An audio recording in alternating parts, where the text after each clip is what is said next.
Assalamualaikum warahmatullahi wabarakatuh.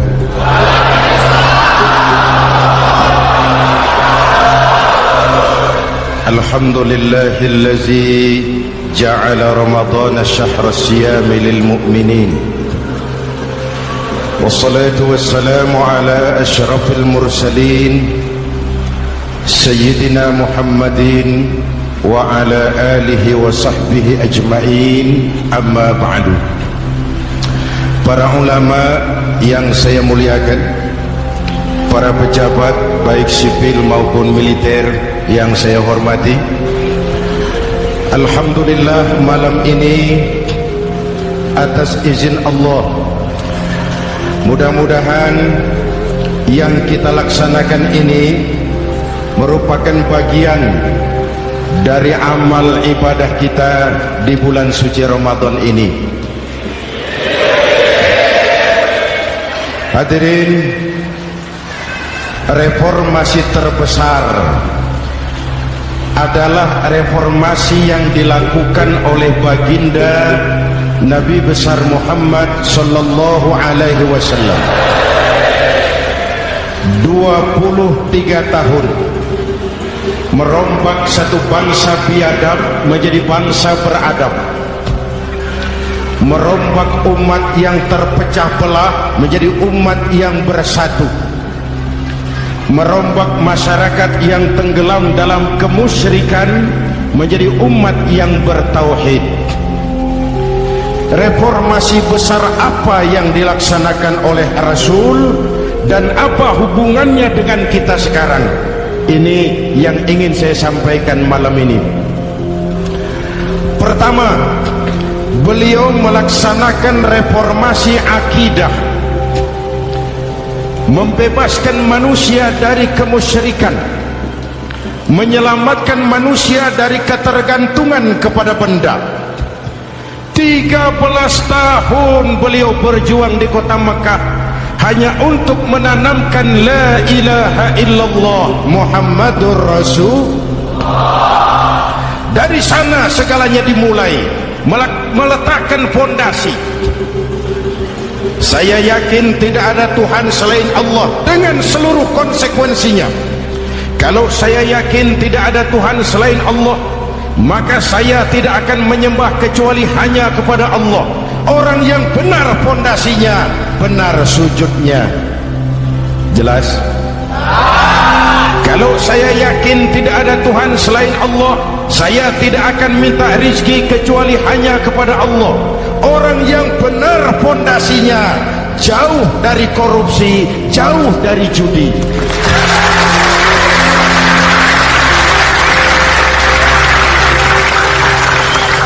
Kalau saya yakin tidak ada Tuhan selain Allah, saya tidak akan menggantungkan hidup kecuali hanya kepada Allah. Saya tidak akan melarikan persoalan kecuali hanya kepada Allah. Saya tidak akan pernah takut kecuali hanya kepada Allah. Saya tidak akan minta tolong kecuali hanya kepada Allah.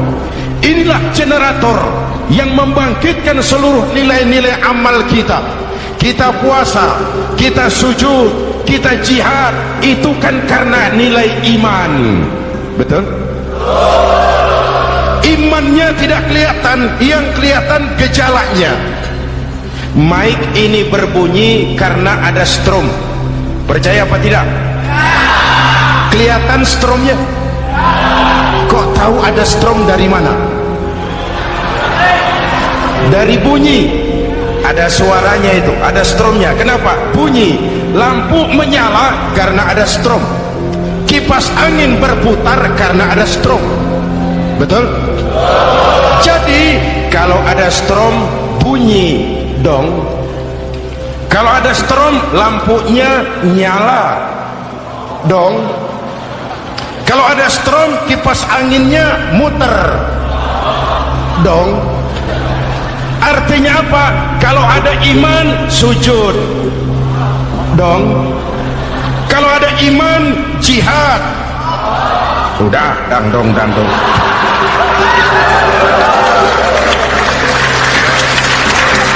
Seluruh amaliyah kita hanya refleksi dari nilai-nilai keimanan. Maka dimulai dengan pondasi.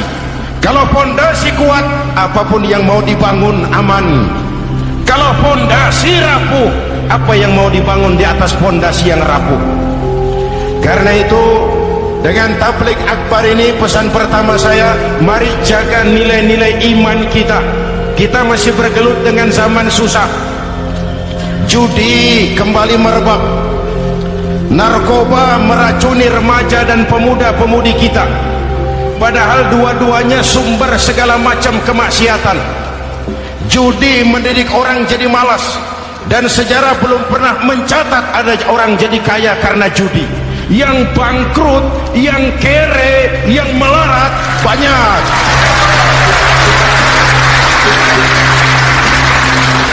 Makanya saya bersyukur di sini nggak ada yang judi. Nggak ada, mana saya nggak lihat di sini. Entahlah kalau di luar sini.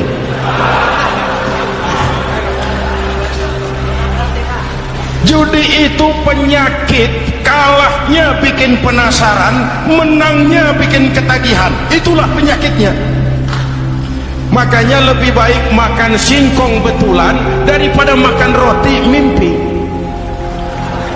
Ayo, makan singkong betulan, makan roti mimpi, lebih baik mana? Lebih baik makan roti betulan, Mas.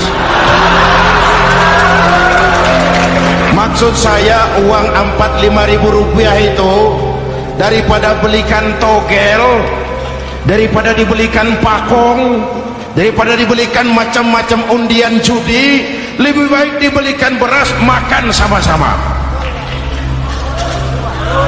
Hadirin yang saya hormati, karena iman kita hidup, untuk iman kita berjuang, dalam iman kita ingin kembali menghadap Allah Subhanahu.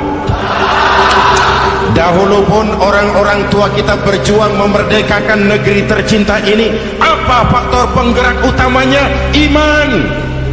Imanlah yang mengajarkan orang-orang tua kita, hubbul watan minal iman. Cinta tanah air bagian daripada iman. Lah, tanah air kita kan bukan Aljazair. Tanah air kita bukan Palestina. Tanah air kita bukan Mesir. Tanah air kita Indo.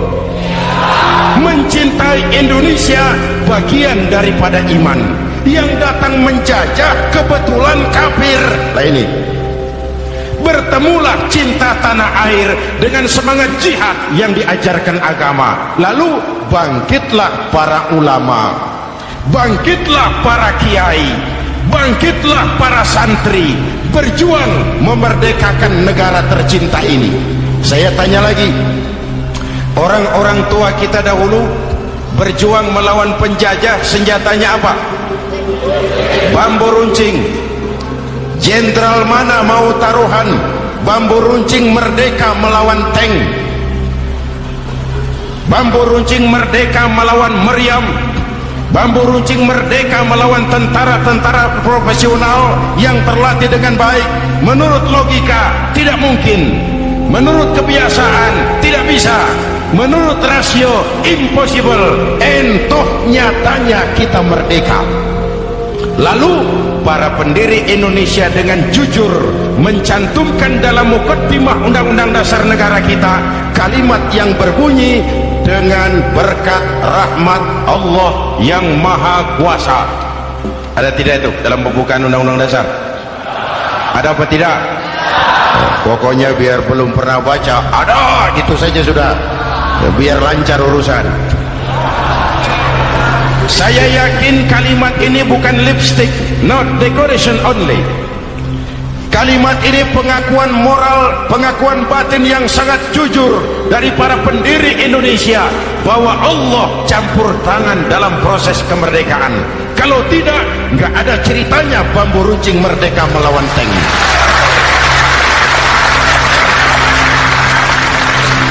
Kalau dulu iman untuk merebut kemerdekaan, sekarang iman untuk mengisi kemerdekaan. Betul? Betul? Karena itu jaga nilai-nilai iman, jangan tidur. Kita sudah berhasil melaksanakan pemilu, sidang umum MPR sudah digelar, pemerintahan baru sudah terbentuk. Itu kita pilih bersama, kita dukung bersama. Mendukung itu tidak harus selalu iya, kula nuwun semohon dawuh kumaha juragan wae oke bos.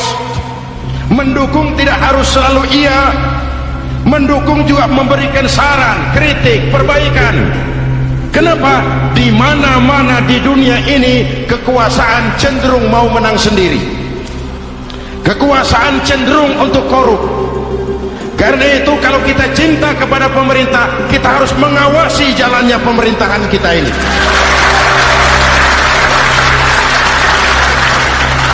Pengalaman ketika Orde Baru berdiri, kita percaya, kita serahkan penuh, lalu kita tidur. Akhirnya kita jadi susah sendiri. Betul? Umat Islam tidak boleh jatuh dua kali di tempat yang sama. Hari ini lewat sini jatuh wajar, belum tahu barangkali. Besok lewat sini lagi jatuh lagi, goblok tenan gitu. Masa jatuh dua kali di tempat yang sama itu bagaimana? Hadirin yang saya hormati, nilai-nilai iman, intan paling mahal, mutiara paling berharga, tidak lain nilai iman. Imanlah yang menyebabkan kita gembira menyambut datangnya Ramadan, menyingsingkan lengan baju, menghamparkan sajadah, melakukan pendekatan yang intens kepada Allah. Kenapa? Kita mengerti nilai Ramadan. Tempo hari saya berikan contoh, di tangan kanan saudara ada berlian, harganya 50 juta. Di tangan kiri saudara ada rumput seikat. Berlian dan rumput ini taruh di depan kambing. Kira-kira mana yang diambil kambing?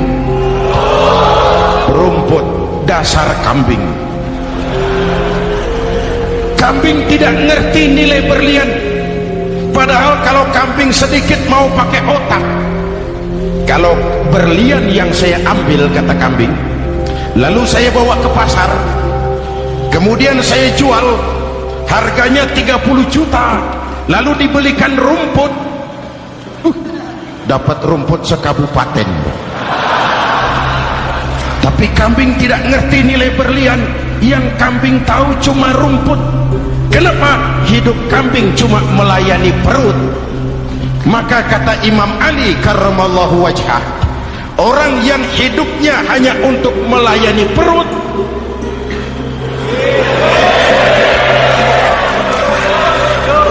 saudara yang ngomong ya, tanggung jawab. Saya kan cuma mulai, kenapa diterusin?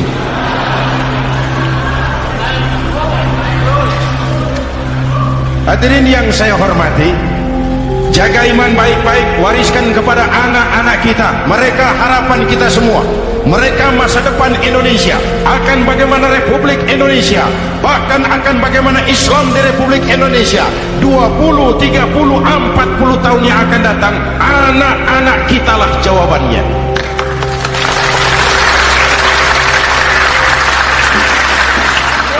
Mereka mau jadi apa? Persilahkan, asal iman merupakan landasan hidupnya. Anak-anak kita boleh jadi jenderal asal jenderal beriman, boleh jadi pejabat, pejabat beriman, jadi pengusaha, pengusaha beriman. Kalau iman landasannya aman, jadi pengusaha, pengusaha beriman, insya Allah timbangannya tidak curang, ekonomi lancar, masyarakat tenang. Jadi petani, petani beriman, insya Allah tidak menggarap tanah yang bukan miliknya.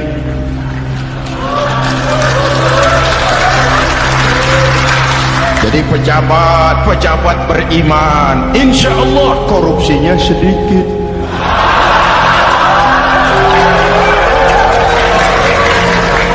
Jadi jenderal, jenderal beriman, insya Allah berjuangnya bersama ulama, bukan nangkepi ulama.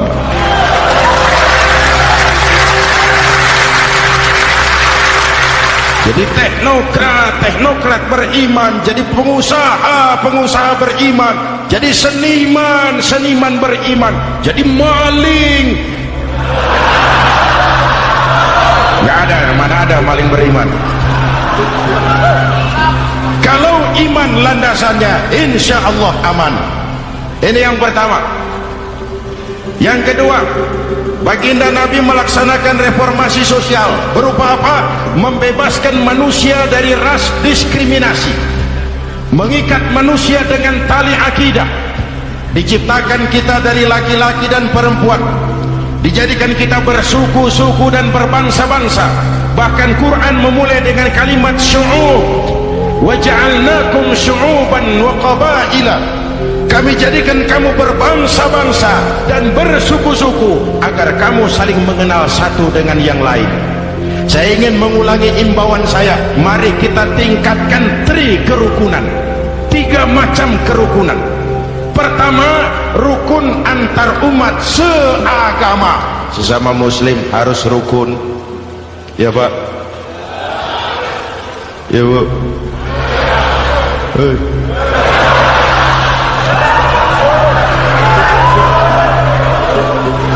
Malam ini saya tidak merasa sebagai tamu di sini. Saya hanya keluarga di tengah-tengah keluarganya.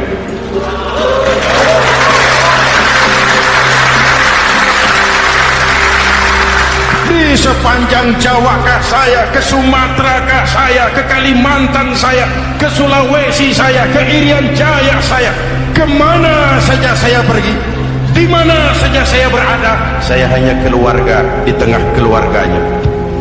Sebagai muslim kita terikat akidah, sebagai bangsa kita punya komitmen, kita ingin bersatu nusa, satu bangsa, satu. Inilah kita. Hadirin yang saya hormati, rukun antar umat seagama.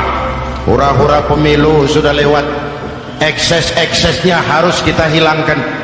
Boleh jadi kemarin-kemarin karena berbeda kaos sama teman gak teguran. Yang sudah-sudah, yang penting sekarang ke depan. Sudah capek kita rakyat diobok-obok.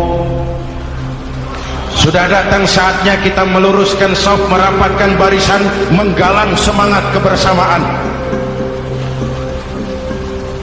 Rukun antar umat seagama. Begitulah malam ini saya hadir di tengah keluarga sendiri. Yang mengikat kita apa? Akidah. Di masjid kita ditemukan, dan inilah simbol kehidupan umat.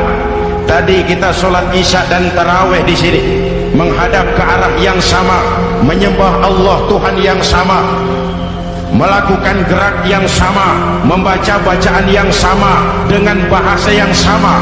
Betul? Tapi kita datang dari segala penjuru. Kita datang dari sebelah lor, sebelah kidul, sebelah wetan, sebelah kulon.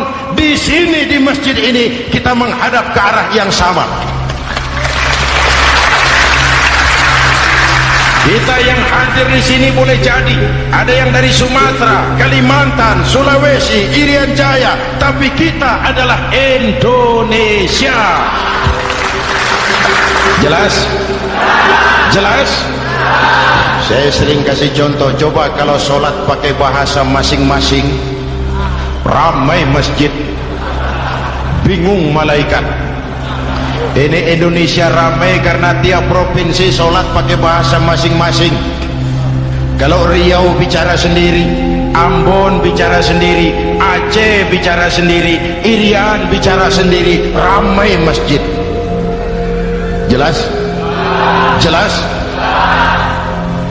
Yang imam pakai bahasa Indonesia, takbir, Tuhan yang maha besar.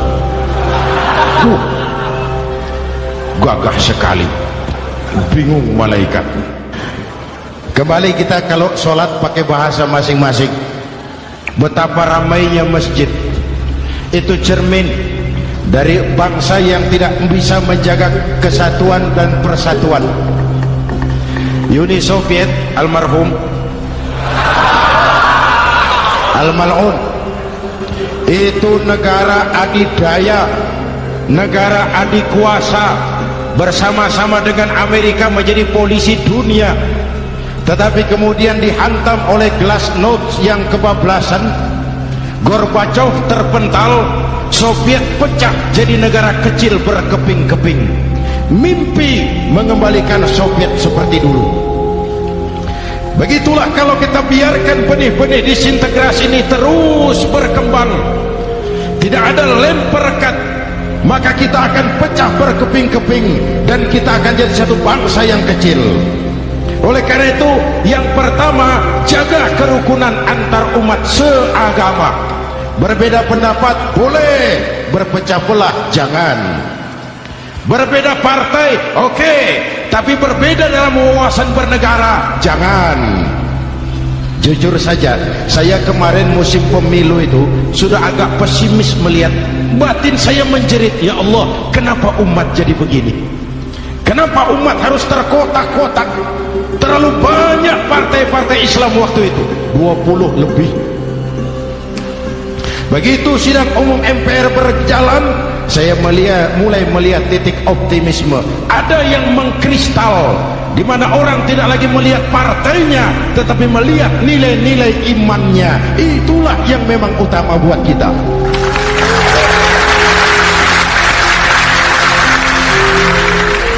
Ini yang pertama, rukun antar umat seagama. Yang kedua, rukun antar umat beragama. Beberapa hari yang lalu ada kejadian yang mengenaskan di Jakarta Timur, Cipayung.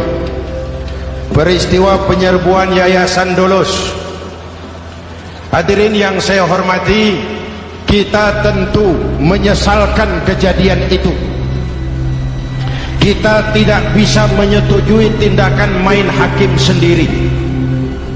Kita berharap pemerintah bukan hanya bisa menangkap pelakunya, tapi juga yang tidak kalah pentingnya mengusut akar permasalahannya.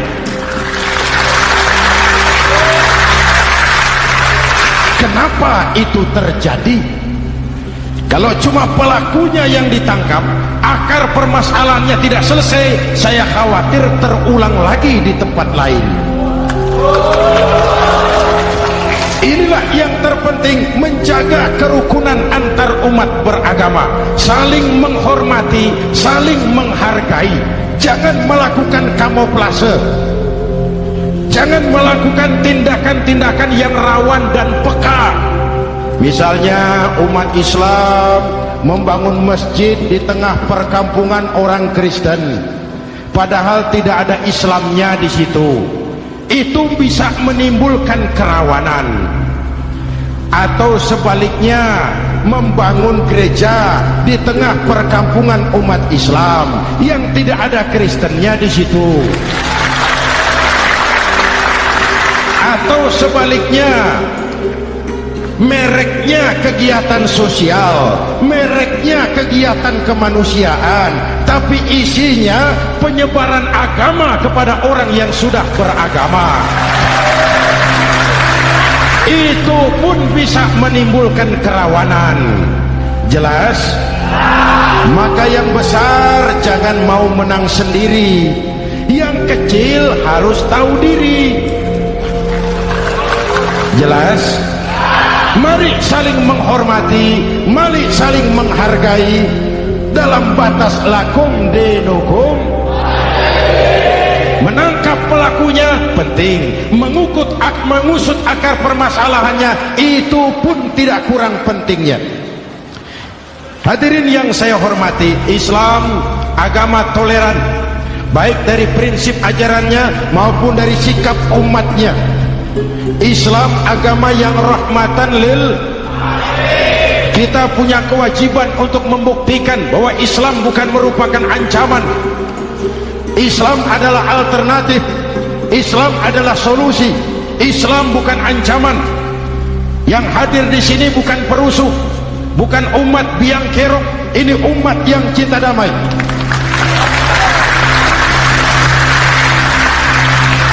Ini umat yang tidak pernah mencari-cari musuh, tapi juga tidak akan pernah lari kalau bertemu musuh. Mari kita jaga kerukunan antar umat beragama. Jangan sampai peristiwa Dolos terulang lagi di tempat-tempat lain. Saling menghargai, saling menghormati. Jangan main hakim sendiri, tapi juga jangan mau menang sendiri. Hadirin yang saya hormati, dengan menjaga kerukunan antar umat beragama, akar keutuhan kita sebagai bangsa semakin terpelihara. Lalu yang ketiga, rukun antar umat beragama dengan pemerintah. Tadi kita sholat di sini ada imam, ada makmum, betul? Kalau makmum siapa saja boleh, Mas. Tidak ada pemilihan makmum. Fikih itu ketat kalau sudah memilih imam. Nih makmum siapa saja. Pak, itu orang pemabuk itu, boleh jadi makmum. Suka mencuri, Pak, boleh jadi makmum. Bacaannya tidak fasih, boleh jadi makmum. Ketinggalan 1 rakaat, boleh jadi makmum. Tapi tidak tiap orang boleh jadi imam. Kenapa? Imam mau mimpin orang banyak. Kalau dia bodoh, bagaimana nasib makmumnya?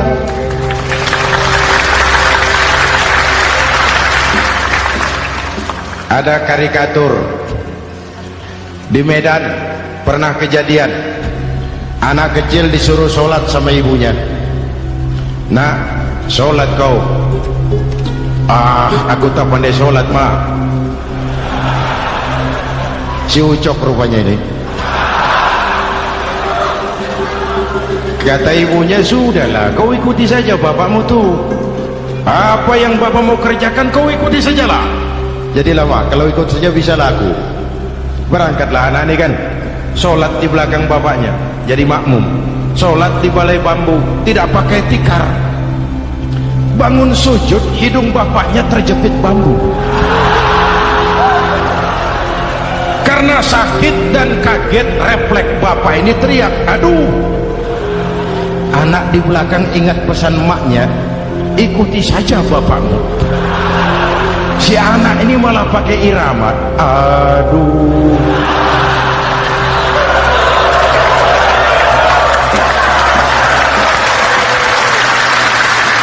Lah, ada yang lebih gendeng lagi. Mendengar anaknya mengaduh, bapaknya menoleh ke belakang. Kata bapaknya, kau kejepit juga, Cok, katanya. Sholat jadi ngobrol. Kalau makmum dan imam sama bodohnya, rusak sholat ini.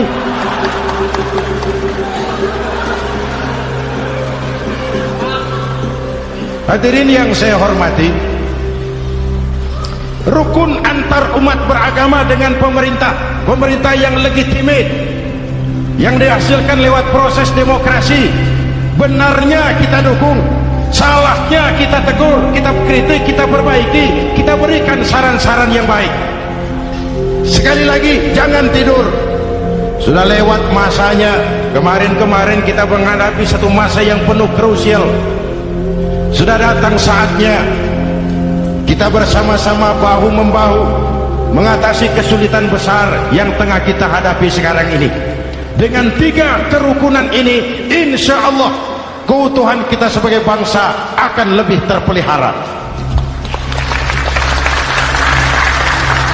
Ini reformasi kedua. Dalam konteks kita sekarang, menjaga semangat kebersamaan. Saya sering mempopulerkan di masyarakat kita, umat Islam bangsa Indonesia seperti 5 jari ini. Kalau kompak, apa yang tidak terpegang? Tapi kalau berpecah belah, apa yang mau dipegang? Yang ini namanya ibu jari. Umaro ini, pemerintah. Kerja apa saja kalau sudah diginikan pemerintah, lumayan. Diginikan kiamat.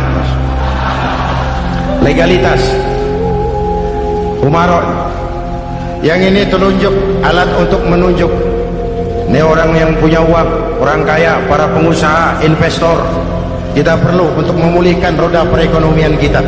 Di mana-mana kalau orang sugih nunjuk, lancar urusan. Coba kita yang melarat nunjuk-nunjuk ini, nggak laku. Makanya kata orang, serba salah jadi orang susah, tapi lebih susah jadi orang serba salah. Serba salah jadi orang susah, tapi lebih susah jadi orang serba salah. Telunjuk. Yang ini cari tengah lah ini. Di tengah dia, ke kanan tidak, ke kiri tidak. milik semua golongan ini, netral. Siapa ini? TNI. Siapa ini? Cendekiawan. Siapa ini? Ulama idealnya ini. Milik semua, tidak kemana-mana tapi ada di mana-mana. Gak bisa diajak suitan ini. Gak ada anak-anak main kelereng suitnya begitu, itu gak ada.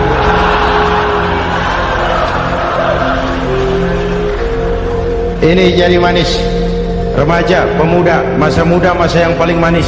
Semua harapan milik pemuda. Belum pernah saya dengar ada orang pidato para kakek-kakek harapan bangsa, belum pernah.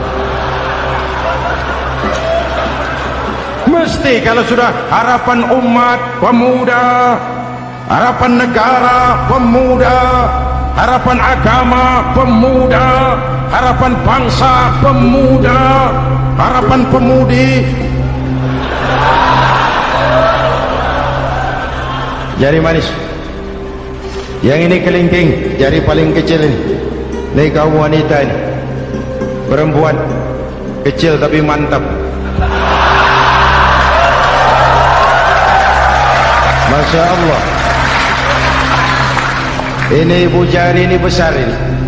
Sweet ketemu kelingking, kalah ibu jari ini. Di mana-mana kekuasaan sering kalah sama perempuan. Siapa yang mendorong-dorong Nabi Adam memetik pohon buah khuldi? Kelingking. Kelingking. Kelingking. Julius Caesar tunduk kepada Cleopatra.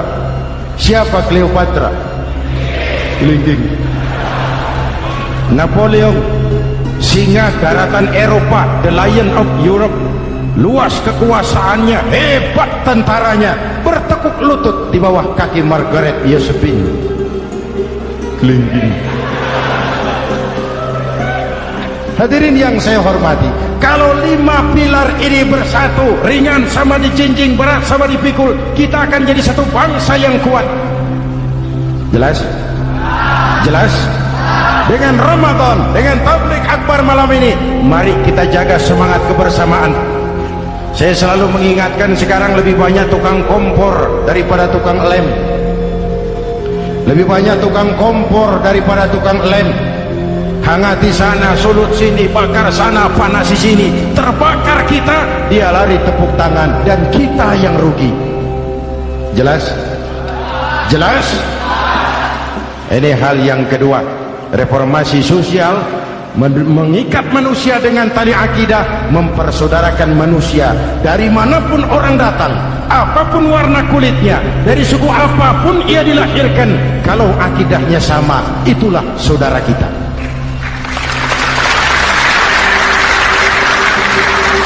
Kembangkan terus kerukunan antar umat seagama, antar umat beragama, dan antar umat beragama dengan pemerintah. Muslim bagaikan satu tubuh. Jikalau yang satu sakit, yang lain ikut merasakan sakit. Muslim bagaikan sebuah bangunan, yang satu sama lain harus saling memperkuat. Ada yang jadi tiang, tentu. Ada yang jadi pintu, memang. Ada yang jadi genteng, iya. Tapi satu sama lain harus saling memperkuat. Tidak bisa genteng ngomong sama tiang. Kata genteng, saudara tiang, kamu sih enak, saya setengah mati, kata genteng. Hujan kehujanan, panas kepanasan, kadang-kadang anak-anak nakal saya dilontari batu, kata genteng. Yang jadi tiang ngomong lagi, kata tiang, saudara genteng, jangan sembarangan kalau ngomong. Kamu kira kamu bisa nongkrong di atas? Itu gara-gara siapa, genteng? Aku yang topang dari bawah, kata tiang. Kamu jadi anggota DPR, jadi anggota MPR, jadi pejabat, kami rakyat yang angkat.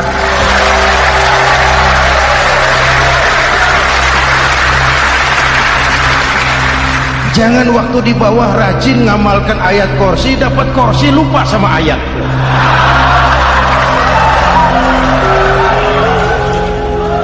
Mari ringan sama kita jinjing, berat sama kita pikul, duduk ya kita sama rendah, berdiri kita sama tegak. Tidak ada warga negara kelas 1 di Republik ini. Ini reformasi kedua. Yang ketiga, reformasi menegakkan keadilan, menyelamatkan manusia dari kezaliman. Sebelum Islam datang, sebelum Rasul datang, manusia dibedakan oleh hartanya, manusia dibedakan oleh warna kulitnya, manusia dibedakan oleh keturunannya. Beliau dengan tegas mengajarkan, innallaha la yanzuru ila suwarikum wala ila amwalikum walakin yanzuru ila qulubikum wa a'malikum. Allah tidak melihat potonganmu, Allah tidak melihat hartamu, yang Allah lihat itu hatimu dan amal perbuatan.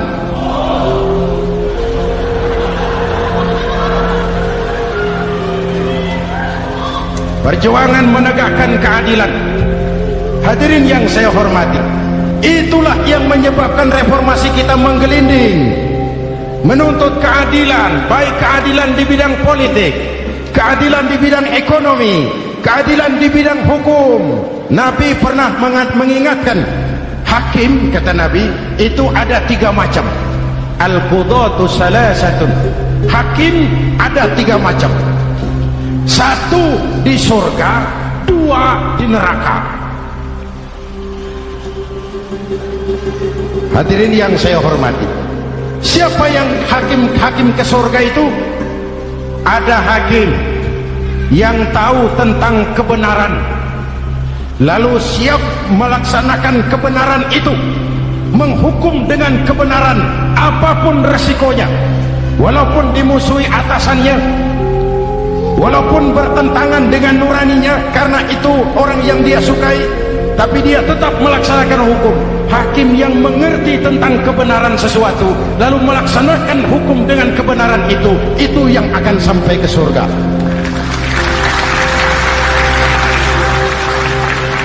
Yang kedua, ada hakim tahu tentang kebenaran tapi tidak mampu melaksanakan hukum dengan kebenaran itu.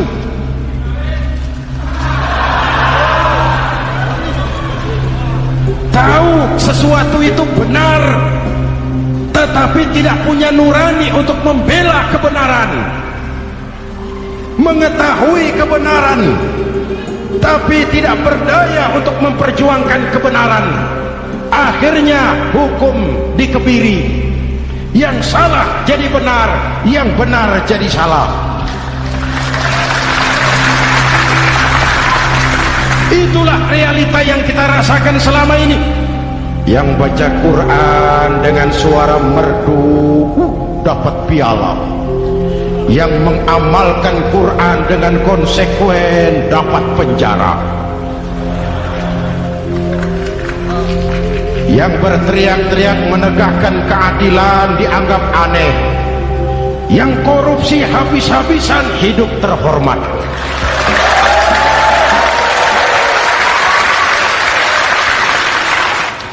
Jadi yang kedua tadi hakim yang tahu kebenaran tetapi tidak mampu melaksanakan hukum sesuai dengan kebenaran, diperkosanya kebenaran, ditekannya hati nuraninya, sehingga ini yang mengakibatkan terlukanya perasaan keadilan. Yang ketiga lebih celaka lagi, ada hakim yang tidak mengerti tentang kebenaran lalu melaksanakan hukum dalam ketidakmengertiannya, bodoh melaksanakan hukum dalam kebodohan. Itu pun menyebabkan orang masuk neraka. Na'udzubillah.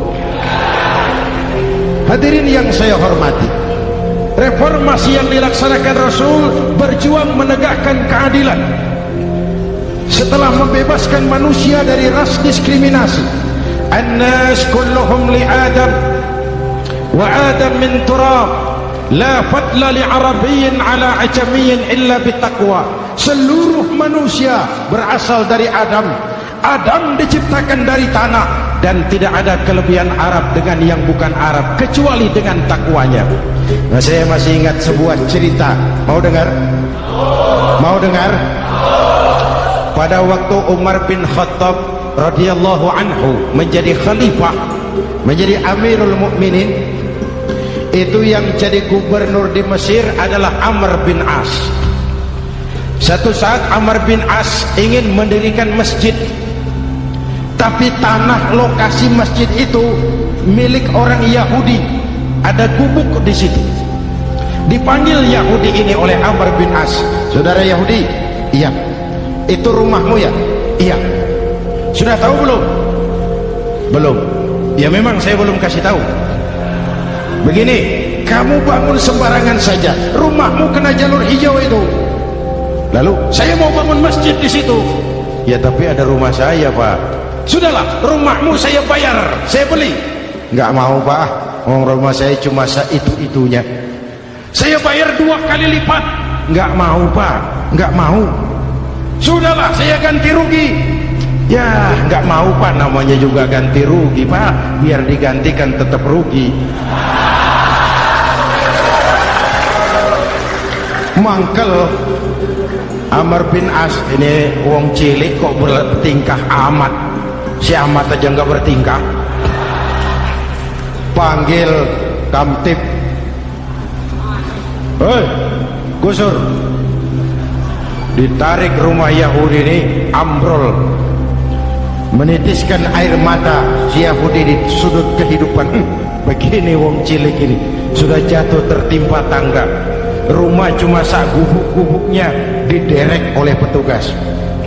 Pikir-pikir Amr bin As kan cuma gubernur, di atasnya kan masih ada khalifah Umar bin Khattab. Saya mau lapor ke pusat. Berangkat Yahudi ini dari Mesir menuju Madinah, berhari-hari berjalan, sambil jalan sambil berpikir, ini nanti kalau saya laporan kepada khalifah, apa pengaduan saya diterima? Wong saya rakyat kecil, lagian Yahudi, sementara yang menggusur saya ini gubernurnya sendiri. Terus dia berjalan sampai di kota Madinah. Lewat tengah hari dia mulai cari-cari. Ada orang, ketemu orang sedang tidur di bawah pohon kurma. Selamat siang, Pak. Siang. Saya mau numpang tanya, Pak. Tanya apa? Bapak tahu Khalifah Umar bin Khattab? Tahu. Istananya di mana, Pak? Istananya di atas lumpur. Di atas lumpur? Iya. Pakaian kebesarannya apa, Pak? Sutra? Bukan. Pakaian kebesarannya malu dan takwa. Pengawalnya banyak, Pak. Banyak? Berapa peleton? Pengawalnya yatim, orang jompo, kelompok mustadafin, orang-orang lemah, janda-janda tua.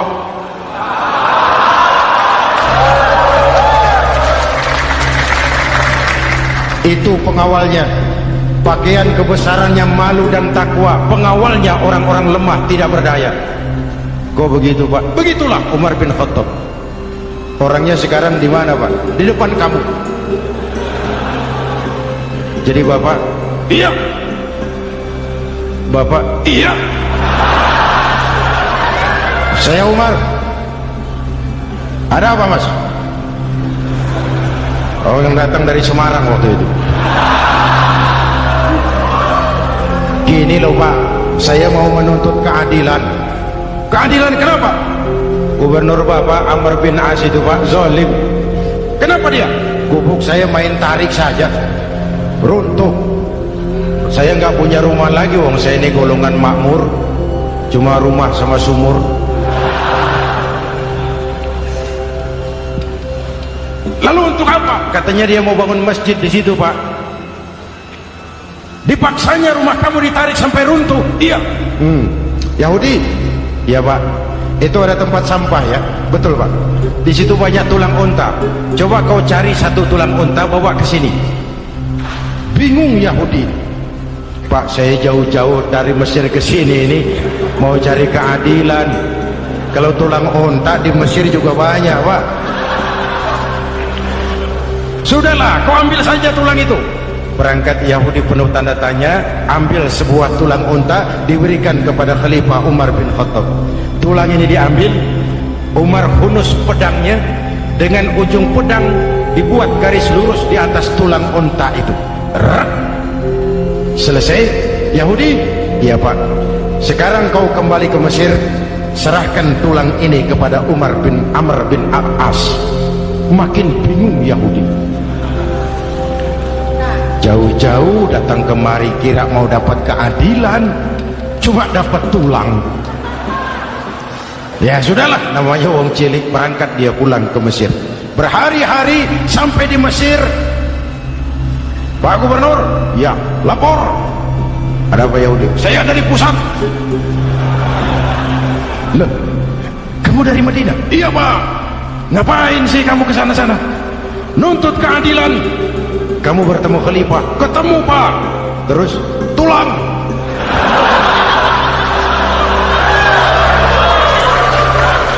Ini loh Pak, salam dari beliau, tulang. Apa maksudnya? Aku nggak ngerti lah itu Pak. Yes, go Rene. Diambil tulang itu, Amr bin As melihat ada garis lurus dengan ujung pedang, gemetar badannya, keringat bercucuran. Kepala proyek dipanggil. Mas, ini proyek masjid batal, gubuk Yahudi dirikan lagi. Loh Pak, kata kepala proyek, saya kan sudah menang tender Pak.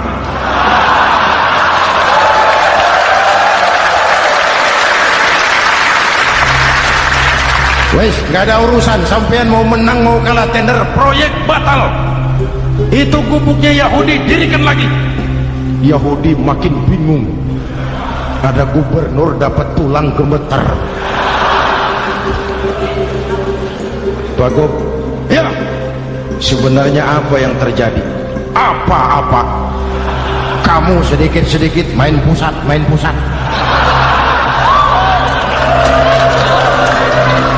Yang ngomong dulu toh.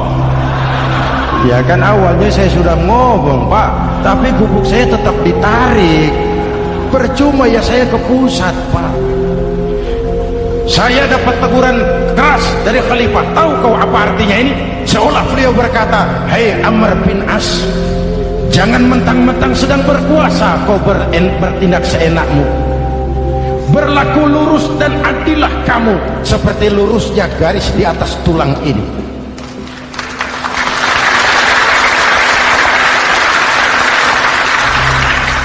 Kalau kau tidak lurus, kalau kau tidak berlaku adil, aku yang akan meluruskanmu dengan pedangku.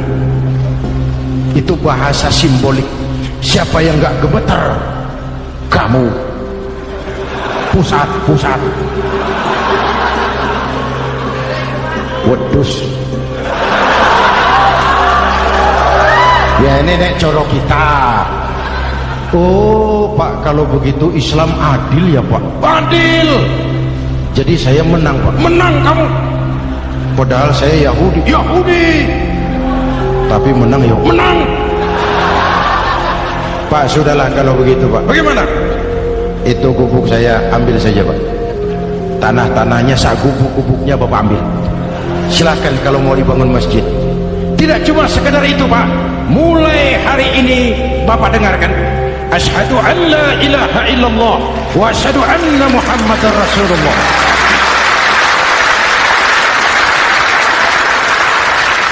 Yahudi bisa menang perkara menghadapi gubernur.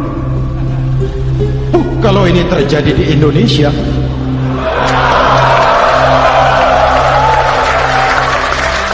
amin. Oke, lalu siapa pemimpin adil itu? Setiap kita kan pemimpin.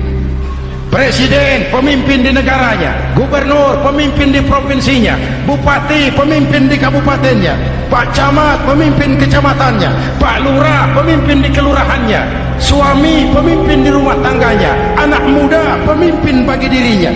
Dan setiap kita akan dimintakan tanggung jawab. Anak muda pemimpin buat dirinya, nanti diminta tanggung jawab. Kakimu kau bawa jalan kemana? Tanganmu ngambil apa? Lidahmu bicara apa? Matamu menteleng, apa yang dilihat? Seluruhnya akan dimintakan pertanggungan jawab. Marilah kita jadi orang yang adil kepada diri, kepada keluarga, dan akhirnya kepada masyarakat, bangsa dan negara. Hadirin yang saya hormati, satu ayat yang sering dibaca pada akhir khutbah khatib Jumat, innallaha ya'muru bil adli wal ihsan. Allah memerintahkan kamu berlaku adil dan berbuat ihsan. Tidak sekadar adil tapi ihsan. Ihsan nilainya lebih tinggi dari adil. Contoh, nak, tolong taruh telur itu di pinggir meja. Anak yang adil apa adanya, ditaruh telur di pinggir meja. Anak yang ihsan lain, lah iya perintahnya sih di pinggir meja, tapi kalau pas di pinggir meja kan jatuh ke bawah, ke tengah sedikit. Ini ihsan. Oleh karena itu, mari, perjuangan menegakkan keadilan masih panjang. Jalannya tidak lurus, bertabur bunga, menanjak, menurun, banyak onak dan duri. Namun seperti yang dikatakan seorang tokoh, masih Napoleon, kalau ada 1000 orang penegak keadilan, saya satu dari yang 1000 itu. Kalau ada 100 penegak keadilan, saya juga satu dari yang 100 itu. Kalau ada 10 orang menegakkan keadilan, saya juga satu dari yang 10 itu. Kalau hanya 1 orang yang menegakkan keadilan, maka sayalah yang 1 itu. Tetap konsisten berjuang menegakkan keadilan, walaupun besok langit akan runtuh, walaupun besok akan kiamat, keadilan tetap harus ditegakkan. Ini reformasi yang ketiga, menegakkan keadilan, mengayomi masyarakat dengan hukum yang tegas. Dan Rasul menjadi contoh. Ini yang hebat. Misalnya beliau berkata, walladzi nafsi biyadihi law anna Fatimah binti Muhammadin sarqat laqata'a Muhammadun yadaha. Demi Allah, andai kata Fatimah putri Muhammad mencuri, jangan orang lain, Muhammad sendiri yang akan memotong tangannya. Hukum berwibawa, masyarakat terlindungi. Kenapa? Nabi jadi contoh. Jelas? Beliau mengajarkan orang beramal. Kepada putrinya beliau mengatakan apa? I'mali ya Fatimah, i'mali fa inni la ughni anki minallahi syai'a. Fatimah, beramal kau. Fatimah, beramal kau. Fatimah, solat kau. Fatimah, puasa kau. Fatimah, zakat kau. Fatimah, haji kau. Kalau kau tidak beramal Fatimah, aku ayahmu Rasulullah tidak akan sanggup membelamu di akhirat nanti. Ini keadilan. Tidak mentang-mentang putri kesayangan Nabi lalu sudah Fatimah kamu nggak sholat nggak apa-apa, nanti di akhirat ada papi. Jauh dari semangat nepotisme. Putri beliau sendiri ditekankan, i'mali ya Fatimah fa inni la ughni anki minallahi syai'a. Beramal kau Fatimah, kalau kau tidak beramal, aku ayahmu tidak akan sanggup membela kamu di akhirat nanti. Inilah inti dari nilai keadilan. Jauh dari nepotisme, apalagi kolusi. Hadirin yang saya hormati, lalu saya masuk kepada yang keempat. Reformasi keempat yang dilaksanakan oleh baginda Rasul, menyelamatkan manusia dari gaya hidup sekuler, menyelamatkan manusia dari gaya hidup materialis, mengajarkan keseimbangan. Ada hidup sesudah mati, ada akhirat sesudah dunia. Betul? Betul?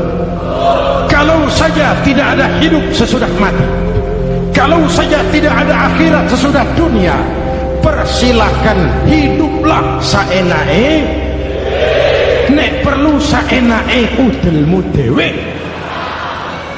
Sayang. Ada hidup sesudah mati, ada akhirat sesudah dunia. Ini semua calon-calon jenazah.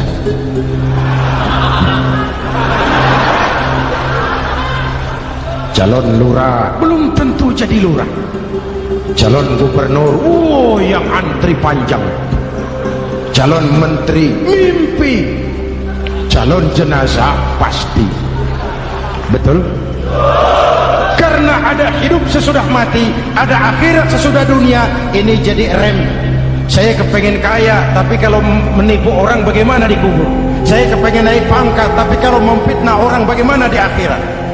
Melahirkan disiplin. Tujuan keyakinan akhirat mewarnai cara kita hidup di dunia. Hadirin, mari kita berdoa. Semoga semua yang hadir di sini dikuatkan iman dan Islam, dikokohkan kesatuan dan persatuan, dimurahkan rezeki untuk meningkatkan ibadah.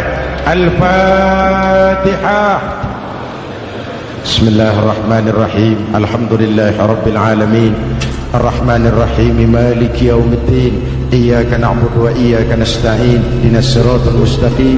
Siratal ladzina an'amta 'alaihim ghairil maghdubi 'alaihim waladdallin. Amin. Nanti di akhir doa sama-sama kita kumandangkan kalimat tauhid. Bismillahirrahmanirrahim. Amin. Alhamdulillahirabbil alamin. Allahumma salli wa sallim mubarak ala sayyidina Muhammadin wa ala alihi wa sahbihi ajma'in. Allahumma rabbana taqabbal minna salatana wa siyamana wa qiyamana wa takhashu'ana wa ta'abbudana wa tammim taksirana ya arhamar rahimin. Allahumma ja'alna minas su'ada'il maqbulin wa la taj'alna minal ashqiya'il mardudin. Ya Allah, dengan sepenuh perasaan dan pengharapan, dengan segala kerendahan dan kelemahan, kami bermohon kehadirat-Mu. Tautkan hati kami bangsa Indonesia, satukan langkah kami untuk menata hari esok yang lebih baik. Karuniakan kami pemimpin-pemimpin yang takut kepadamu dan sayang kepada kami. Berikan mereka kekuatan zahir dan batin untuk membawa kami rakyat dan bangsa Indonesia keluar dari kesulitan besar ini menuju masyarakat yang adil dalam kemakmuran dan makmur dalam keadilan di bawah naungan ridha-Mu. Ya Allah, selamatkan kami dari perpecahan, selamatkan kami dari pertikaian, selamatkan kami dari bahaya kemunkaran dan kezaliman. Rabbana hab lana min azwajina wa dhurriyyatina qurrata a'yun waj'alna lil muttaqina imama. Afdalu ma qultuhu ana wan nabiyyuna min qabli la ilaha illallah.